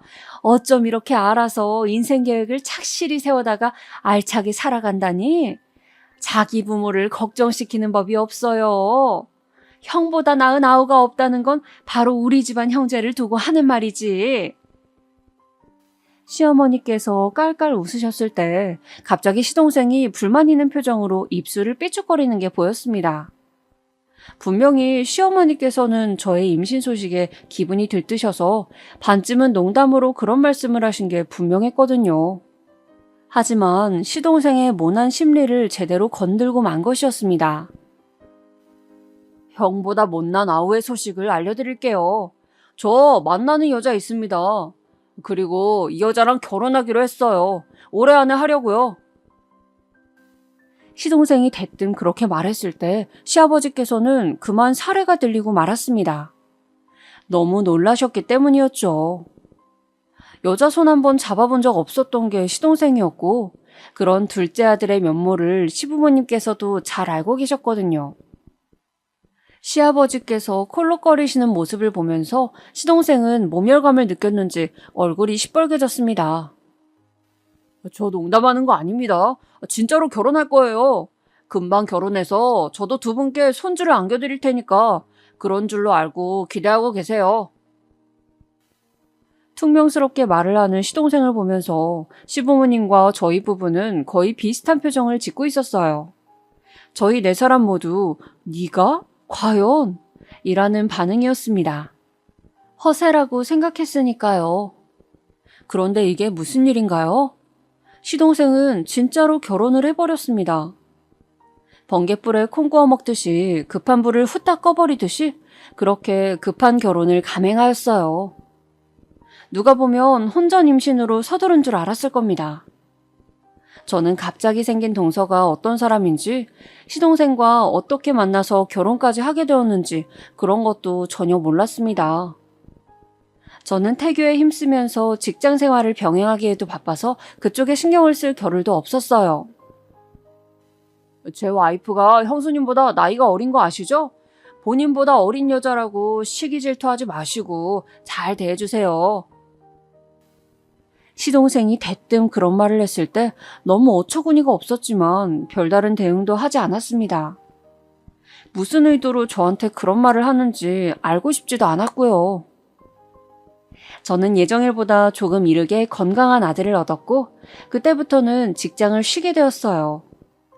멀리 사는 친정 식구들보다 상대적으로 더 가까운 시댁 식구들의 도움을 좀 받았습니다. 특히 시부모님께서는 처음 얻으신 손자의 존재에 무척 기뻐하셨어요. 이제 각자가 할아버지, 할머니가 된 게 실감이 난다면서 연신 싱글벙글 하셨죠. 솔직히 시부모님이 가깝고 편하게 느껴진 적이 아직까지 없었는데 내가 낳은 아이를 저렇게 예뻐해 주시는 걸 보니까 괜히 감사한 마음이 들고 그러네. 앞으로 좋은 며느리가 되도록 내가 노력을 해봐야겠어. 저는 출산 후에 시댁에 관해 긍정적인 생각들을 갖게 되었어요. 며느리로서 시댁의 보편적인 장애물을 꼽는다면 아마 시어머니가 될 텐데요. 저 역시 그랬었지만 막상 직접 겪어본 시어머니는 저와 상성이 나쁘지 않았습니다. 그래서 점차 안심이 되었어요. 시어머니나 시누이 문제가 없는 며느리인 저 아주 행운의 주인공이라고 생각을 했었고요. 하지만 설마 동서에게서 문제점을 느낄 줄은 꿈에도 몰랐습니다.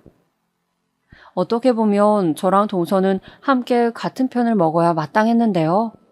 같이 시댁을 상대하면서 둘이 똘똘 뭉치진 못할 망정 초반부터 저희 두 사람은 애매모호하였습니다.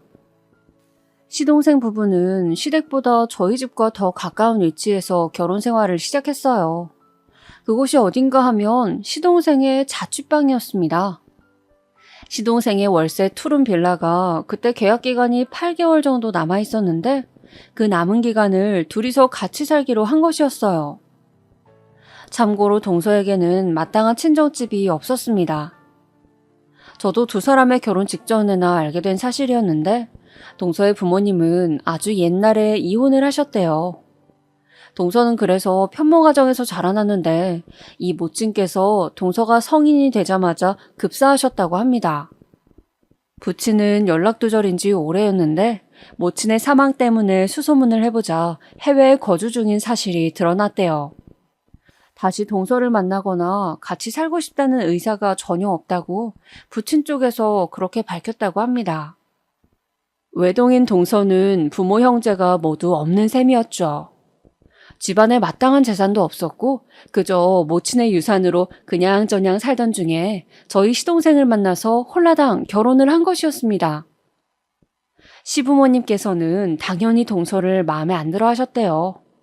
하나부터 열까지 마음에 차는 조건이 없다면서 이 결혼이 탐탁지 않다고 하셨다고 합니다. 그런 시부모님 앞에서 시동생이 하였다는 발언이 저는 가관이라고 생각해요. 그래도 걔가 나이는 어리잖아요.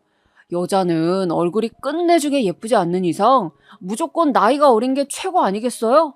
그러니까 저 그냥 걔랑 결혼하고 싶어요. 제발 허락해주세요. 시동생이 일단 자기의 자취방이 계약 기간이 남았으므로 그곳에서 결혼 생활을 시작한다고 하니까 그 소박한 점을 높이 사신 시아버지께서 그 고집에 마지못해 넘어가 주셨습니다. 하지만 시어머니께서는 끝까지 허락의 허자도 안 꺼내셨대요. 영 못 믿어오셨던 것이죠.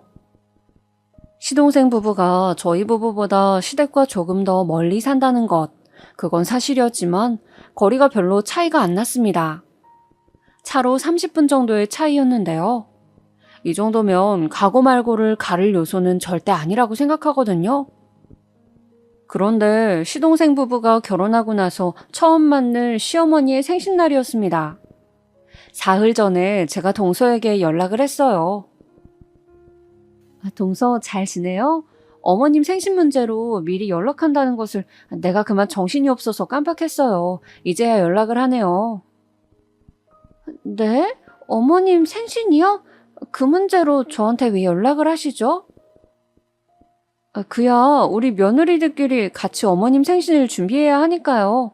형제가 둘 다 결혼해서 며느리가 둘이 됐는데 처음 맞는 어머님 생신이면 뭐라도 같이 하는 게 맞는 그림 아니겠어요?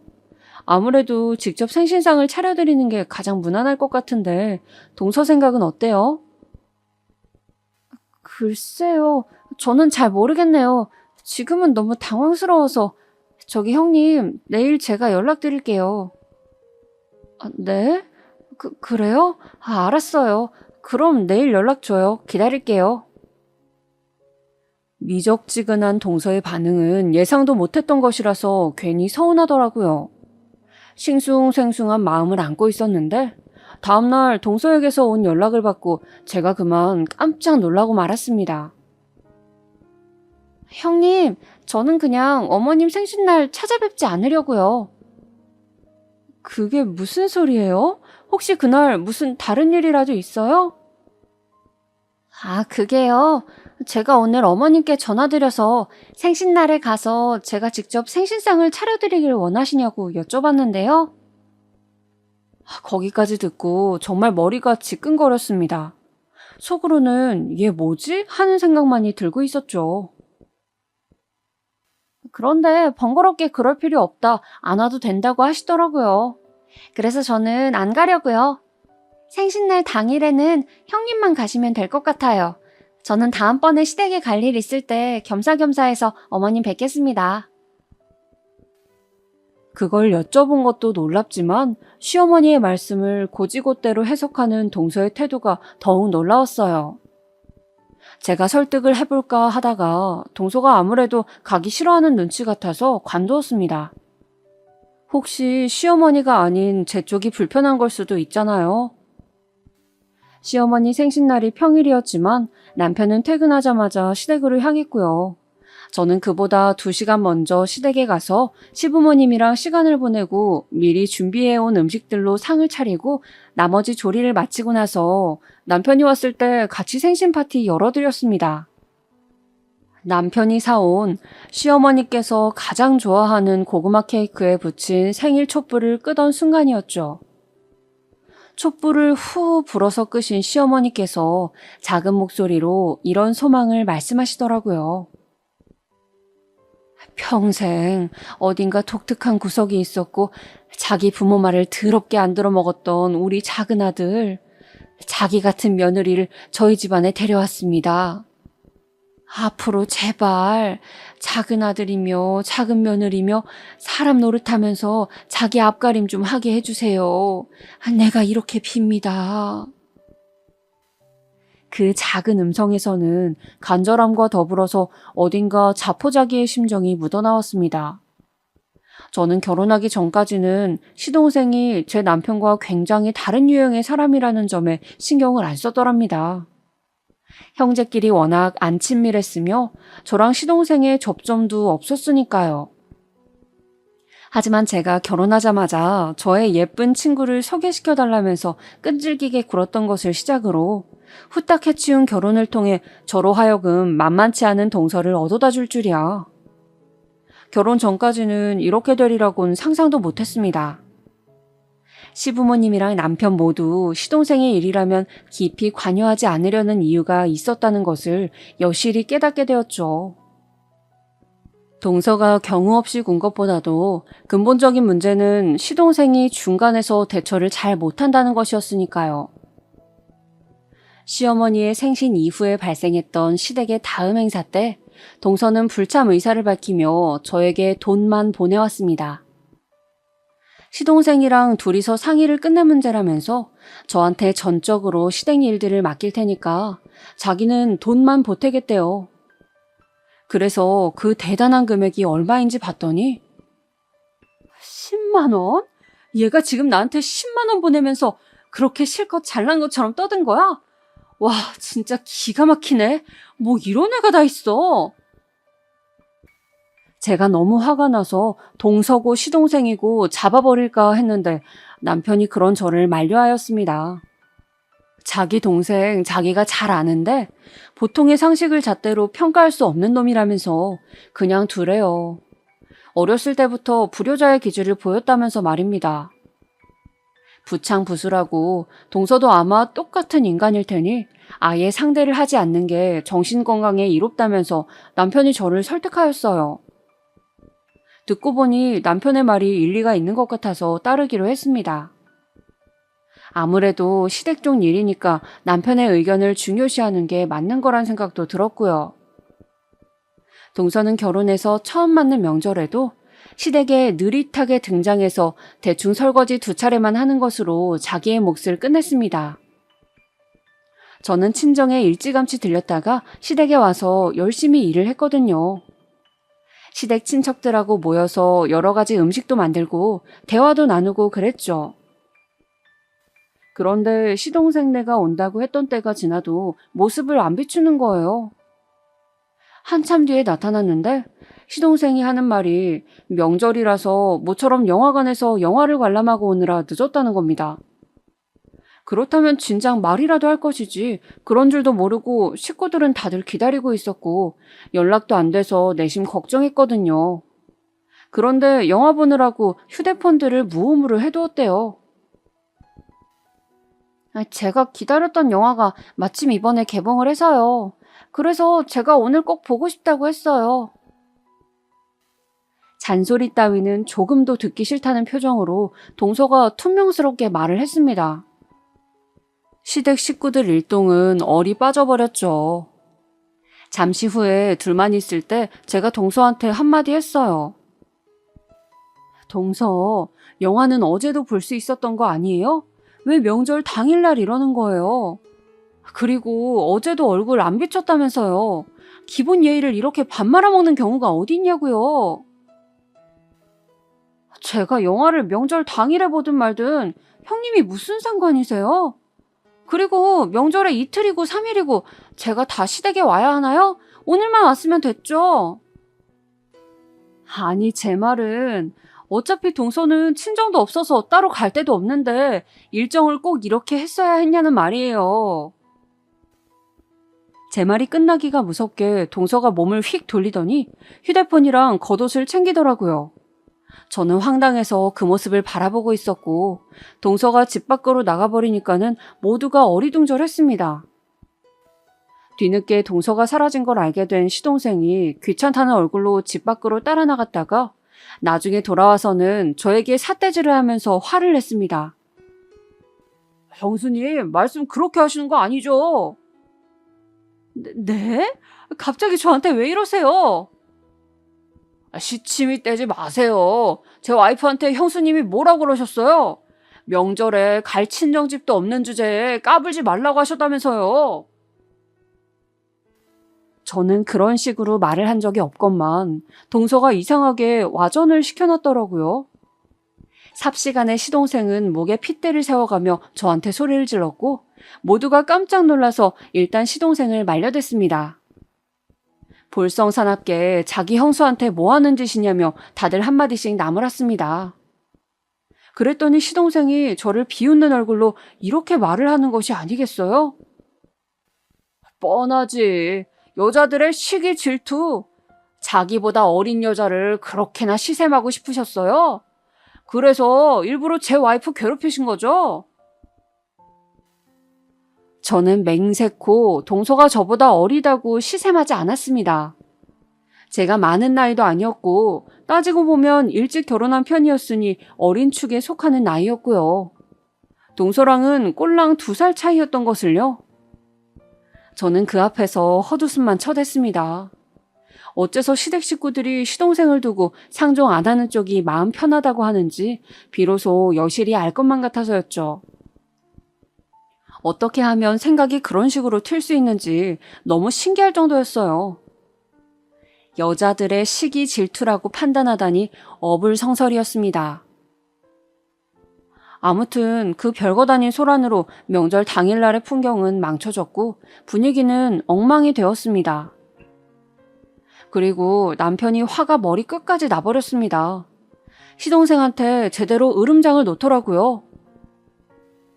네가 감히 내 와이프한테 그딴 식으로 굴어? 야, 너 진짜 한 번만 더 네 형수한테 함부로 행동하면 가만 안 둔다. 내가 너 진짜 죽사발 내버릴 거니까 그런 줄 알라고. 너 내가 분명히 경고했어. 남편이 웬일로 눈이 막 돌아가서 뭐라고 하니까 그 앞에서 시동생이 심각한 상황이라는 걸 알았는지 조용해졌습니다. 이 싸가지 없고 경우도 없는 부부가 앞으로 어떻게 살든 말든 저는 되도록이면 관여를 안 하겠다는 작정이었어요. 그런데 사람 일이 마음먹은 대로 흘러가던가요? 절대 아니더군요. 명절 당일날 분위기를 망치고 떠났던 그 2사람. 그로부터 바로 얼마 지나지 않았을 때 시댁으로 들어가서 살게 되었습니다. 이게 어찌된 황당한 영문인고 하니 원래는 그 2사람이 시동생의 자취방에서 더 살 생각이었대요. 계약 연장을 한 다음에 일단 더 살다가 마땅한 신혼집을 구해서 그곳으로 떠날 계획이었다는 겁니다. 그런데 그 집주인이 다른 세입자를 받고 싶다면서 계약 만료가 되면 나가라고 통보를 해왔다네요. 아니 그런데 다른 집을 새로 구하는 게 아니라 왜 아버님 어머님 댁으로 들어가서 산다는 거야? 또 무슨 사정이라도 얽힌 거야? 아니면 혹시 2분께서 댁으로 들어와 살라고 그렇게 말씀을 하신 건가? 제가 영문을 몰라서 남편에게 묻자 남편은 깊은 한숨을 내쉬었습니다. 그 반응에서 벌써 심상치 않은 내막이 깃들어 있음을 직감할 수 있었죠. 새로 집을 구하기에는 돈이 없대. 뭐? 사지 멀쩡한 젊은 사람 둘이 살면서 어떻게 돈이 그 정도까지 없을 수가 있어? 재수 씨의 카드 빚을 갚느라고 돈이 좀 나갔다나 봐. 동서한테 카드 빚이 있었다고? 그런데 동서가 딱 봐도 돈 나갈 구석이 없어 보이는데 웬 카드 빚이 그렇게 있었을까? 자세한 건 말을 안 해주던데 내가 눈치로 때려 맞히기로는 재수 씨가 괜히 좀 사치를 부렸나 봐. 결혼하고 나서 이것저것 사들인 모양이야. 그래? 우리도 그 집에 가봐서 알잖아. 그 집에 꾸밀 구석이 뭐 그렇게나 있다고 동서가 물건들을 샀나 모르겠네. 내 생각에는 그게 아니라 명품을 산 것 같아. 명품 가방, 명품 화장품, 명품 옷 이런 거 있지? 그런 걸 재수 씨가 카드로 긁은 것 같더라고. 뭐? 미쳤어, 미쳤어. 아니, 어쩐지 저번에 봤을 때 동서가 가방은 안 가져오고 자기 지갑만 들고 있던데 그거 보니까 명품이더라고. 지갑은 명품이라도 크게 안 비싸니까 그러려니 했는데 다른 것들도 같이 샀다면 그건 문제지. 지갑 브랜드를 보니까 대략 80만 원은 줬겠구만. 그런 브랜드로 가방을 사자면 하나에 500만 원은 우습게 넘기는 금액인데 몇 개만 질러도 수천만 원 단위야.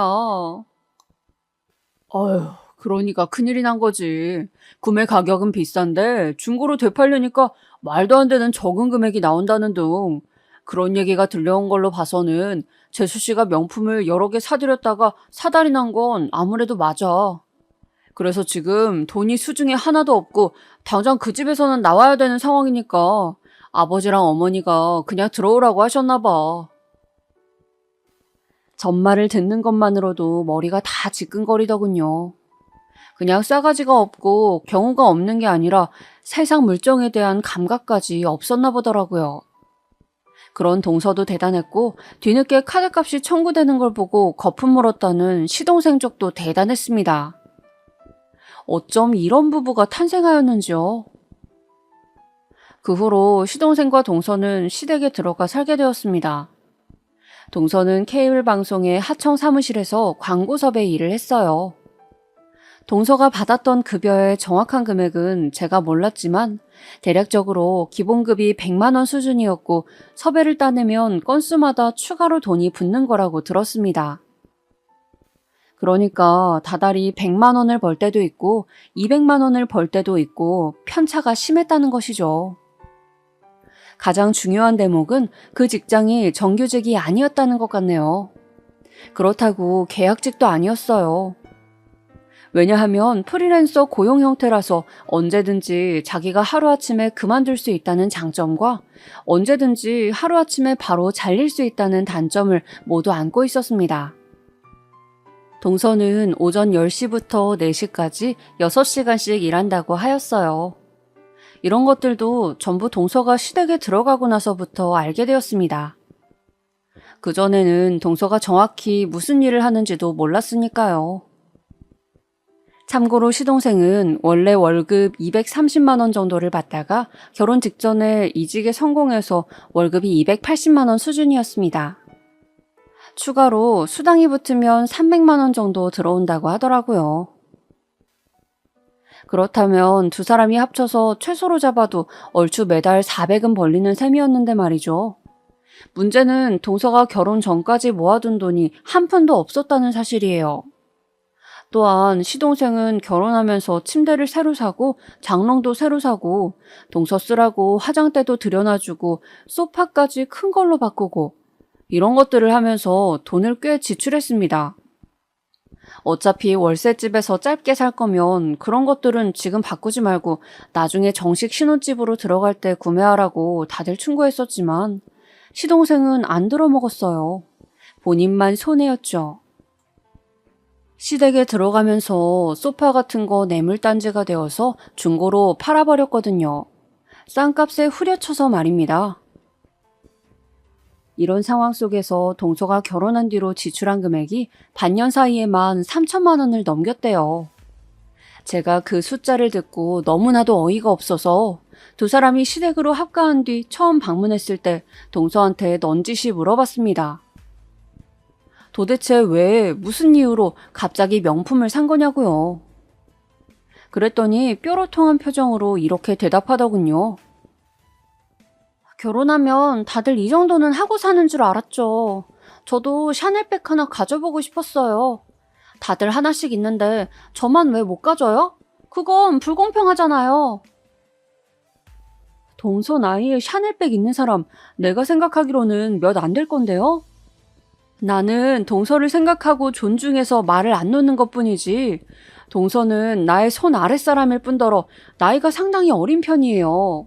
그 나이에 뭘 그렇게 사치를 하고 싶어 한 거예요? 결혼하기 전에는 어차피 명품이 없었잖아요. 그러니까 결혼하고 나서는 갖고 싶었던 거죠. 형님은 명품 가방 있으시잖아요. 그건 내가 산 게 아니라 결혼 선물로 받은 거예요. 저는 아무도 명품 가방을 저한테 선물로 안 주던데요. 그래서 결혼한 기념으로 제가 저한테 선물해 준 거예요. 아주 또박또박 말을 해대는데 도저히 길게 상대하고 싶지가 않더라고요. 시댁에 딱 오자마자 어딘가 어두워 보이는 시부모님의 표정을 보고 나서 제가 동서한테 한마디 잔소리는 해놔야겠다 싶어서 대화를 청한 것이었는데 동서는 나를 세운 채 저에게 묘한 벽을 쳐댔습니다. 아버님하고 어머님께는 정말 죄송하지만 솔직히 말해서 나는 동서를 상대하고 싶지도 않아. 그런데 앞으로 동서네한테 일이 생기면 결국은 우리 부부한테도 불똥이 튀는 구조가 될 텐데 정말 막막하네. 얼른 정신을 차리고 마음가짐을 좀 달리했으면 좋겠는데. 동서만 생각하면 한숨이 저절로 흘러나왔습니다.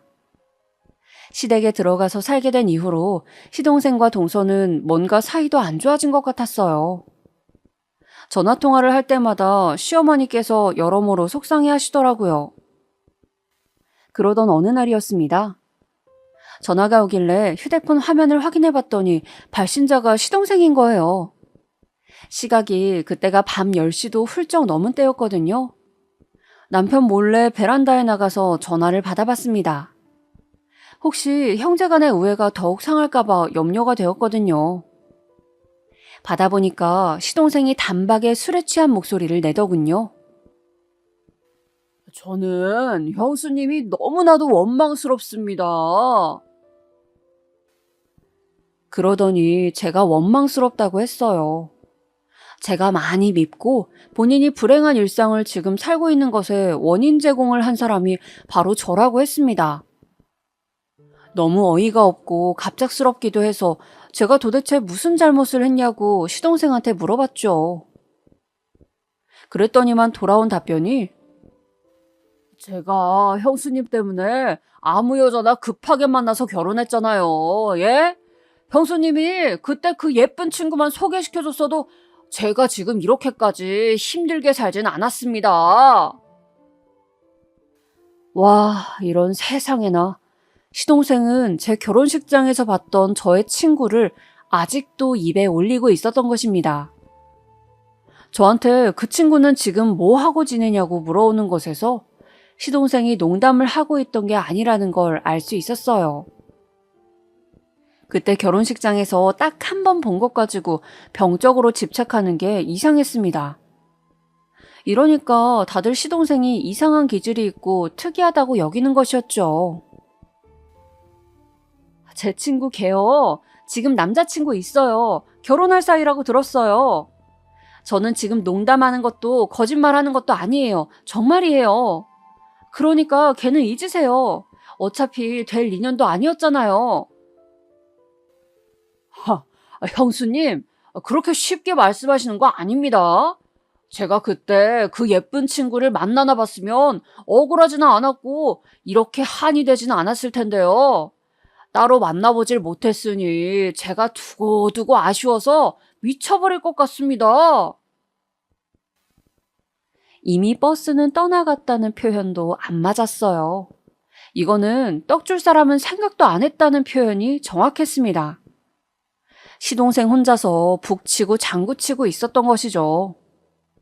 시동생의 뒤끝이 생각보다 심각하다는 감상을 저는 품게 되었고 내심 동서와의 관계가 점점 어그러지는 건 아닐까. 시동생이 너무 독특한 사람이고 동서는 만만치 않은 성격의 소유자였으니 두 사람이 융합되는 그림을 그리기란 어려웠습니다. 나쁜 예감은 언제나 들어맞는다는 상투적인 말이 있죠. 딱 그대로였어요. 저희 부부가 아이를 키우면서 보통의 가정이 성장해가는 모습으로 시부모님을 기쁘게 만들었다면 시동생 부부는 뭐 하나 괜찮은 구석이 없는 모습으로 시부모님을 골치 아프게 만들었습니다. 부부 사이라도 한 쌍의 인꼬 같았다면 차라리 괜찮았을 거라고 시부모님이 말씀하셨어요. 두 사람의 관계도 별로이니까 시부모님께서는 갈수록 탐탁지 않아지셨던 겁니다. 설상가상으로 시동생의 회사에 일이 생겨서 한창 바쁘고 정신없이 시동생이 바깥 생활을 할 때 동서는 직장을 잃었습니다. 처음에는 갑작스럽게 잘린 줄로만 알았는데 듣고 보니까 그게 아니라 동서가 자기 팀의 상사랑 싸우고서 홧김에 일을 그만둔 것 같더라고요. 내가 걔 때문에 진짜 못 산다, 못 살아. 둘이 썩어져서 지들끼리 지지고 볶고 살든지 아무렇게나 두고 싶다가도 그래도 내 아들 어떻게든 건사를 해야 하는데 작은 며느리만 없어도 한결 나을 것 같은데 내가 자꾸 이런 모난 생각을 하게 되네. 내 눈에는 걔가 어여뻐 보이는 구석이 단 한 개도 없다. 시어머니께서 저에게 이런 하소연을 하실 때 저는 차마 뭐라고 드릴 말씀이 없었습니다. 제가 함부로 무슨 말을 얹을 수가 있었겠나요? 시동생은 나는 힘들게 일하는데 너는 집에서 놀아? 이 생각으로 동서의 존재를 짜증스럽게 여기기 시작하였습니다. 그런 때의 동서는 다시 일자리 구하기도 귀찮고 힘든데 내가 시집살이까지 해야 돼? 라는 생각으로 속에 불만을 품고 있었죠. 시부모님께서 동서에게 과한 시집살이를 시킨 건 아니었던 것 같아요. 사실 이건 시부모님의 주장이기 때문에 저는 어디까지가 진실인지는 알지 못합니다만 정황상 동서가 고된 시집살이를 당했던 것 같지는 않네요. 하지만 어쨌든 간에 직장을 잃은 뒤론 시부모님의 수발을 들면서 시댁에서 이것저것 오만 집안일을 동서가 하게 된 것은 분명한 사실입니다. 저도 시댁에 들렀을 때 그런 기류를 느끼기도 하였고요. 특히 시어머니께서 동서를 바라보는 시선이 결코 곱지 않으셨습니다. 마치 고슴도치처럼 늘 나를 세우고 지냈던 동서는 그런 어머니의 날카로운 시선에 찔려가면서 자신의 가시를 잃고 있었습니다. 요컨대 점차 주눅들어 보였다는 것이에요.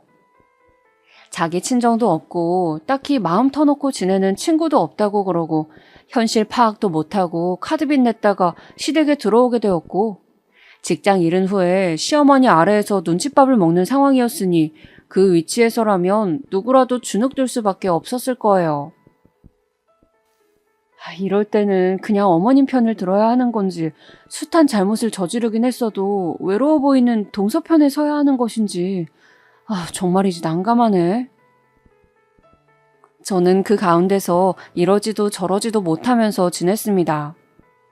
분위기가 안 좋아지면 저희 어린 아들을 이용해서 애써 공기도 바꿔보고 그랬어요. 제가 본 것은 극히 단면이었을 뿐 그 안을 들여다보면 더한 속사정들이 분명 있었을 것입니다.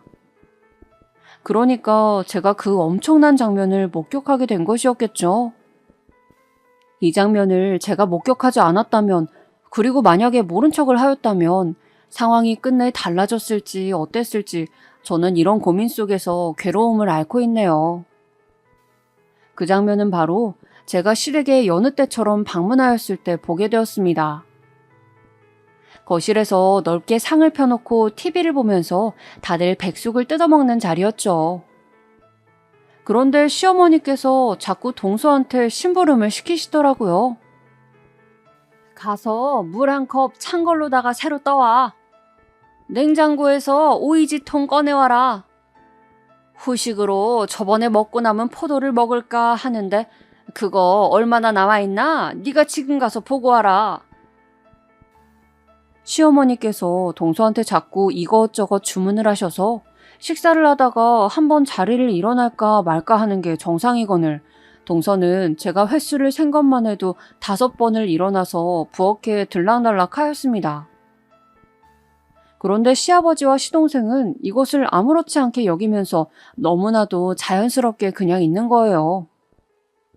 남편은 저희 아들 밥을 먹이고 챙기느라 정신이 없었고요. 저만 그 모습을 심각하게 받아들였습니다. 무엇보다 시어머니께서 자꾸 퉁명스레 명령조로 말씀을 하셨고 그걸 따르는 동서의 표정은 그늘져 보였거든요. 식사가 거의 끝나갈 무렵에도 시어머니께서는 당신의 밥 공기를 동서에게 내미시면서 또 주문을 하셨습니다. 여기다가 누룽지 한 국자 더 퍼와라. 그러자 동서가 대답 한마디 없이 입을 꾹 담은 모양새로 그 밥 공기를 들고 자리에서 일어났습니다. 부엌으로 향하는 그 뒷모습이 왠지 측은해 보여서 저는 자리에서 일어나 그 뒤를 조용히 따라갔어요. 뒷정리 다 마치고 근처에 카페나 같이 가자고 그래 볼까? 이런 생각이나 하면서 동서를 따라갔는데 바로 그 순간에 봐선 안 될 장면을 목격하고 만 것입니다. 냄비에서 누룽지를 한 국자 퍼낸 동서가 갑자기 가래침을 그 안에다가 뱉더니 수저로 비벼서 안으로다가 가래침을 감추더라고요. 제가 깜짝 놀라서 손으로 입을 틀어막고 있는데 만행을 저지른 동서가 등을 돌리다가 저를 보고는 그대로 얼어붙었습니다. 형님, 언제부터 거기에 계셨어요? 동서 지금 미쳤어? 무슨 짓을 저지른 줄 알아? 확 반말이 튀어나갔어요. 그리고 동서는 제가 다 봤다는 걸 알자마자 안색이 창백해지더니 바로 싱크대에 그 누룽지를 획 쏟아버렸습니다. 그리고는 얼른 새 밥 공기를 꺼내서 거기에다가 누룽지를 새로 푸더라고요. 국자를 쥔 손이 덜덜 떨리는 것을 보곤 동서가 많이 동요하고 있음을 알았습니다. 형님, 이따가 얘기해요. 제발 지금은 입을 다물어주세요. 제가 부탁드릴게요. 저를 지나치면서 동서가 빠르게 중얼거렸습니다. 저는 수심이 깊은 얼굴이 되어서 동서를 따라 다시 자리로 돌아왔죠. 제가 한숨을 쉬니까 남편이 왜 그러냐고 물어왔는데 그 모습에도 동서가 크게 움찔하면서 제 눈치를 살폈습니다. 그 눈빛이 정말 간절하더라고요. 아무 일도 아니라고 하고선 우선 식사를 마쳤어요. 뒷정리를 하는 동안 저랑 동서는 서로 눈도 안 마주쳤습니다. 그리고 다들 거실에서 TV를 보면서 과일을 먹을 때 저랑 동서랑 부엌 다용도실로 가서 조용히 대화를 나눴습니다. 동서, 솔직히 말해봐. 이번에 처음 그런 거 아니지? 내 생각에는 이번이 절대 처음일 리가 없거든. 아무리 어머님이 얄궂게 구신다고 하여도 어떻게 사람 먹는 음식에다가 그런 장난을 칠 수가 있지? 내 상식으로는 도저히 이해가 안 돼. 왜 그런 거야? 대체 무슨 이유로? 죄송해요. 오늘 아침에 어머님으로부터 잔소리를 들었더니 그게 계속 화가 남아있었어요. 다시는 안 그럴게요, 형님. 저 한 번만 봐주세요. 그냥 모른 척 해주세요. 동서가 전에 본 적 없는 애처로운 얼굴로 저에게 싹싹 빌었습니다. 그런데 저는 가래침을 뱉어서 싹싹 비벼 숨기던 그 장면이 너무 충격적으로 남아있었어요. 그래서 동서에게 아무런 확답도 주지 않고 그냥 먼저 자리를 피해버렸습니다. 동서는 저희 식구가 시댁을 나설 때까지 초조한 표정을 감추지 못했고 저는 집으로 돌아가는 길 내내 표정 관리를 하지 못했어요. 남편이 몇 번이고 무슨 일 있냐고 물어왔을 정도였죠. 너무 심란해서 그날 뒤척이다가 간신히 잠에 들었는데 다음 날에도 제가 얼굴에 수심이 깊어 보였는지 남편이 무슨 고민거리라도 있냐면서 물어왔습니다. 동서가 반성하는 기색이었으니 그냥 묻어도 되는 것이긴 한데 어머님을 생각하면 또 마음이 불편하고 남편한테까지 숨기자니 답답하기도 하고 양심에 찔리네. 고민하던 저는 남편에게 제가 본 것을 털어놓았어요. 남편이 깜짝 놀라더니 자기 생각에는 절대 이번이 처음 그런 짓을 한 게 아닐 거라고 했습니다. 제가 내심했던 생각하고 일치하였죠. 시부모님께는 함구하였으면 좋겠다는 저의 말에 남편은 짜증 섞인 한숨만 내쉬었습니다. 저는 이것으로 일단락이 된 줄 알았건만 그 뒤로 며칠이 지났을 때였어요. 어떤 일이 있어서 남편이 시동생하고 통화를 하다가 홧김에 그 일을 꺼내버린 겁니다.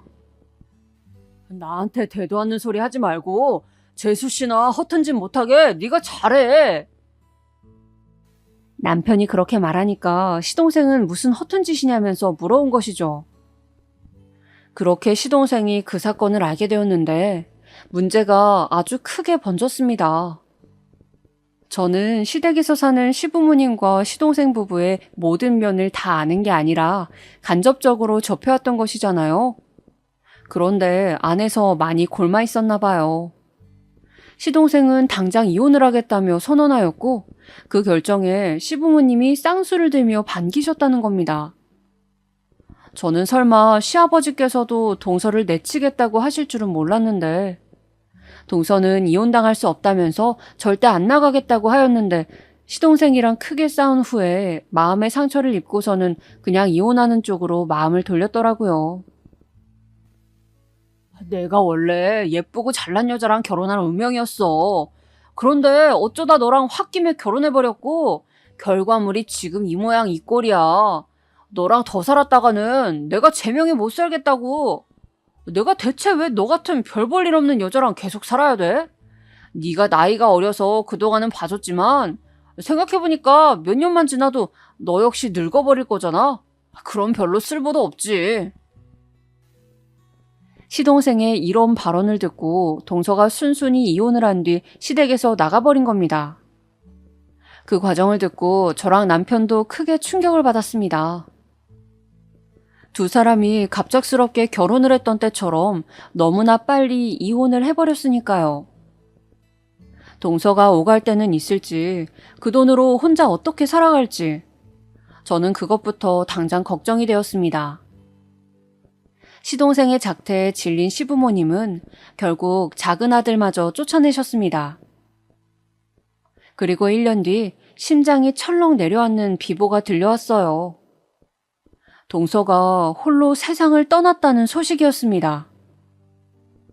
작은 원룸에서 혼자 살던 도중에 그런 선택을 내렸고 월세가 밀려서 집을 찾아와 본 집주인이 발견하였대요. 연락처에 있는 번호들로 연락이 돌려졌고 그 중에 한 명이 저였던 것이죠. 외롭고 힘들게 살아온 사람을 아무도 가르쳐주지 않았기에 그저 서툴고 세상 물정을 몰랐을 뿐인 사람을 내가 모질게 내쳐버린 게 아닐까? 어쨌든 내가 그 장면을 비밀로 하지 않은 바람에 이혼의 빌미가 되어서 동서가 세상 밖으로 다시 내쳐졌던 거잖아. 그리고 저는 말로 설명하기 어려운 죄책감에 휩싸이게 되었습니다. 애써 동서는 젊으니까 알아서 새로이 인생을 시작하겠지 하면서 생각하려 했던 것들이 모두 저 스스로 편하자고 그래왔던 것만 같아서 마음이 너무 복잡해요. 계속 이 죄책감 때문에 미치겠는데 어쩌면 좋을까요?